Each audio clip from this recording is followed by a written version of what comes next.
I think it's likely that he's going to find a few priorities, a few pet projects, and run with it. I think if we look at his career, it's going to give us a little bit of an insight into how he'll govern. This is a man who has a lot of properties, and at certain times during his career, he will focus on one or two of them as his pet projects. I think that's how he'll govern with policy. Delegating the rest, perhaps to Congress, but it's important to remember the president-elect sees Congress as part of the corrupt system, and even Republicans in Congress as part of that corrupt system. And so the delegation to the Congress, I think, will be limited. I think the delegation to the cabinet and to other agencies within the cabinet will be much more significant.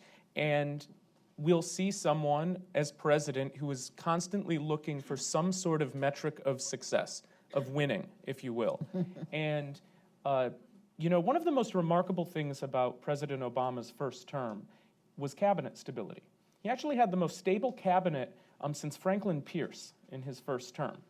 We are not going to see that in this administration, and maybe that's a good thing. Donald Trump is no Franklin Pierce, is that what you're saying? He's no Franklin Pierce.